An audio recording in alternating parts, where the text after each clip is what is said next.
Hello everybody, hey, this is Ken Faulkner, and I'm going to do a little wrap up, something to do with knives and a tri-stick. I was doing shorts, I guess. I think some of them came out as just videos, but they're short. I don't know what I'm doing, okay guys, but you probably know that by now, and a lot of you are just fine with continuing to watch the channel regardless, and I appreciate that so much. So anyway, did a 6-part thing. All of them were down like a minute and a half, 3 minutes long. Went through this tri-stick. So Scab from Choir Boys Outdoors. Used to be Choir Boys Cutlery Outdoors, and he usually has a lot of big knives, and he does a lot of chopping, and he does a lot of carving, and he does a lot of cutting. And I enjoy watching that. I like that channel. I like what he does. He works really hard. That guy puts out massive amount of stuff, and he is the king of shorts. So it's kind of appropriate that I did shorts or try to do shorts to show off this tri-stick thing. Not really showing off. I'm not trying to say that I'm good at it. I just wanted to see how well I could do. And I feel pretty good about it. I think I learned some stuff while I was doing it. I got a bunch of knives here. These are all the ones that I used during the tri-stick challenge. Starting down here, started with, this is the laid back jack with the titanium jig pattern. I try to normally carry a slip joint and at least one fixed blade, folders. That same day, and this is day one, when I picked out the stick the first time, I had the Damn Design Wraith. Used to be my girlfriend's. I traded it with her because she got this at Blade Show West, first show that we went to, and I traded it for the Baby Banter, which she really wanted, and I was fine with it. This is a really great knife. And so I'm just taking whatever knives I happen to be carrying in my pocket, not specifically thinking about the challenge in a lot of these. There was one day where I was talking about the broken end of the sticks, and I never did show a knife, and so we're relying on my memory for this. But I believe that this was the knife because I remember doing some whittling with this one, which is the Shaman in M4. And I even talked about it in a comment, saying that this is one of the best knives for doing the carving. It really did very well. And then, even though I didn't show it on the video, just like the Tenacious, the Appalachian Jack by Rosecraft was that day. The next day was where I had to fix the end. So this was a little bit longer when it first started out, and I had it was a bigger stick, so it was really too long. And if you see the first video, you can see how splintered the end was. So I just decided, yeah, I'm gonna go. And I saw a couple people doing this challenge that were using saw. In fact, I think Scab might have done that. He might have taken one of his Victorinox that had a saw on it and used it. But my Victorinox is a little SD classic, doesn't have a saw, but I do carry this Leatherman with me every day. It's in my backpack at work. So I got this one out, this Leatherman Wave. This is given to me by a friend. It's got this, it was obviously given to him by this company, Ferguson Keller Associates. I know nothing about that, but I've had this for a long time, and I really appreciate this, and I've used it so many times. Comes in so handy. You got your pliers, needle nose. You got all these little, the scissors. You got the little screwdriver that you could use for like glasses and stuff like that. That's really cool. This is a big flathead. Just going through this pretty fast because I got a lot of stuff to talk about. All these guys are locking, so we got a bigger, and then you kind of push this down to unlock it. A bigger Phillips head, and what else do we got here? I think this is a can opener here. And we'll get into just trying to move quick, guys. Trying to move quick. We got some of the bigger things on the outside, which is really nice. You can actually kind of roll this guy out. There's the knife. Got a little action on that. A little schmutz. And we got, this is the saw. Oh, no, this is the file. That's like a nail file type thing. It's got like a liner lock on it. This is, okay, that's the knife. Where are we going here? This is a serrated knife, which I probably could have used to cut off the end as well. Quite mean serrations.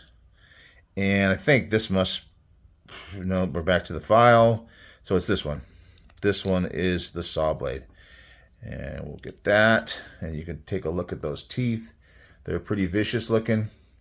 They did quite a job. I went through that thing pretty fast. I'm sorry. I know that some people commented that I should have shown the whittling while I was doing it, but I was hand holding the phone while I was showing the stuff, and I learned a bit about doing that because that's not really my type of video. But I think I'll be doing some more of that, and maybe trying to get some tripods so I can do more of that kind of thing. The next day I had now I called this one the layback jack, but it's not. This one here is the layback jack. This one is the midnight jack. And it's got that what do you call that crazy thing that I called it? I know I got the name of that right, but I can't remember it now. Shaman, no, not Shaman. The Mannix 2. Okay, so that was one day. That worked out really well too. I mean, Spydercos are so good for cutting. The Jack Wolves worked really well. They're very sharp. They got that hollow grind on their blades. Rosecraft did very well. Nice. This is a nice big one, so it was very good to use for whittling. I didn't have any problem with blades closing on me or cutting my fingers or anything like that. The day that I brought the stick home was the weekend, and so I had these two guys with me. This is the old Revo.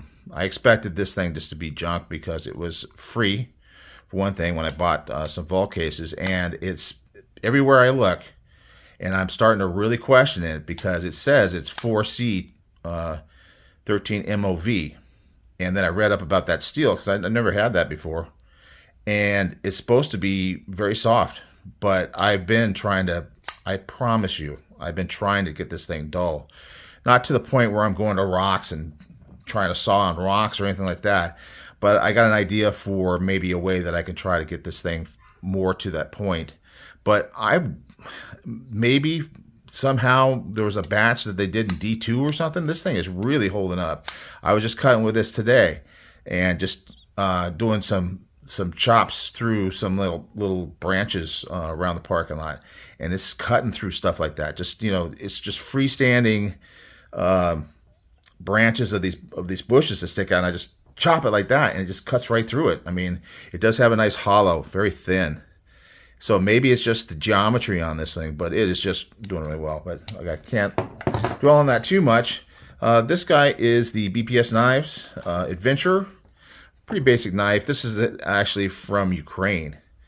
I've been wanting one of these, you know, before all the stuff in Ukraine was happening. It's not really anything to do with that. Good knife, good price. I think it was $39 or something like that. So this was really the one that was more of a real bushcraft. I mean, you can see it's got the ferro rod, and it's definitely got the 90-degree spine, and it did well. It did really well. I think that blade shape, that Scandi kind of blade shape, is good for whittling, because what happens is as you go into the cut, it really pulls up the two pieces of the wood, the one that you're cutting off and the one that you're cutting from, and it really separates them really fast because it becomes thick really quickly, and it seems to work that way. And that's what I've heard, that kind of knife is really good for that. On a Friday, I was carrying, once in a while on a Friday, I'll carry a fixed blade, a small one. So this is a little, drop it in the pocket. It's got the clip on the plastic sheath. This is the Azula by Essie. Great little knife, and it worked well. I got it paracord wrapped. Did that myself, and I'm so proud of it. It looks really good. It's held up over time. Very nice knife. And then here's another one, a folder with that kind of Scandi sort of grind. The Finwolf by Cold Steel, and that one did well as well at 2 also. So kind of proving that point that that's a good blade. This one here is the only one I believe that's Wharncliffe. You know, I'm big on drop points and things like that. I do have some Wharncliffes, and they definitely have a good use.